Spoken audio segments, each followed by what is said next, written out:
Hi, I'm Kate, and I'm going to tell you about the process of becoming a private pilot. I became a pilot right here at the Flight Center, and I thoroughly enjoyed my training experience. I'm excited that you are interested in learning to fly as well. If you are already a licensed car driver, you can recall the process of learning to drive a car. Let's use that as a starting point and compare learning to drive with flight training. First, there was some knowledge that you needed to learn about the rules of the road in the form of a small pamphlet from the state DMV or in a driver's education class. You studied the material and then took a short multiple choice test to prove that you knew the concepts. You also did one-on-one driver training in a vehicle with an instructor, which could have been a parent or a professional driving instructor. When you were competent, you went to the DMV and took a driving test with an examiner, who verified you were safe to be a driver.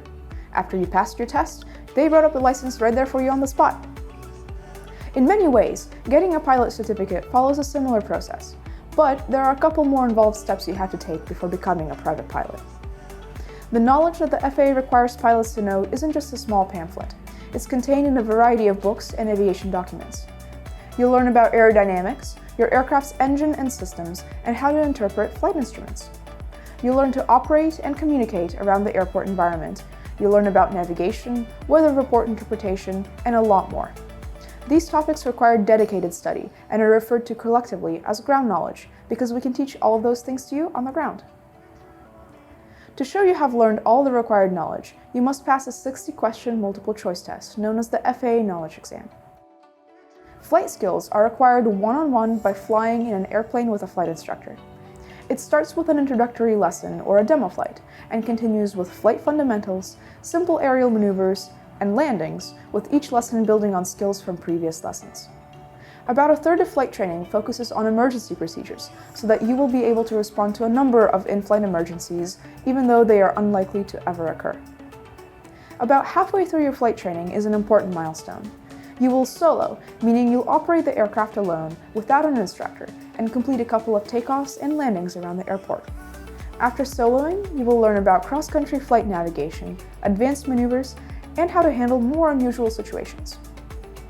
When ground school and flight training are complete, the student will take the FAA practical test, a flight test in the airplane with an examiner seated right there next to you.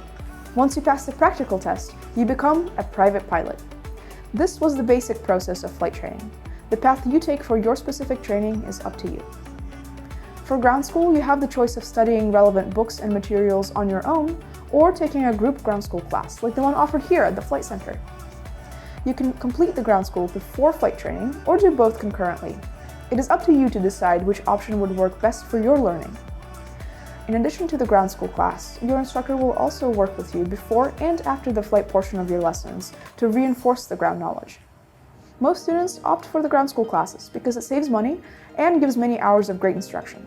It's also a great learning environment, as you can hear other students ask questions that can help enhance your own understanding of the material. Our ground school is taught by experienced flight instructors and includes weekly lectures covering all the topics that you need to know to be a safe and competent pilot. You'll also get a course workbook that helps you study and interact with the material, as well as occasional workshops to practice your new skills. These are all included in the course. Visit our website to learn more about the ground school and see when the next course is offered. For the flight portion of training, you'll fly one of our training aircraft, which come in a variety of models and configurations. You and your instructor will work together to find the best aircraft for you. How long will the process take? It is critical to understand that flight training is competency-based, so training time will vary a lot between student pilots. You work to acquire a new skill, and once you have mastered it, you move on to the next set of skills. The pace of training is set by you, and you will progress as fast as it's comfortable for you to acquire the necessary skills and knowledge. When you can meet the standards for the private pilot certificate, you are ready to take the FAA practical test.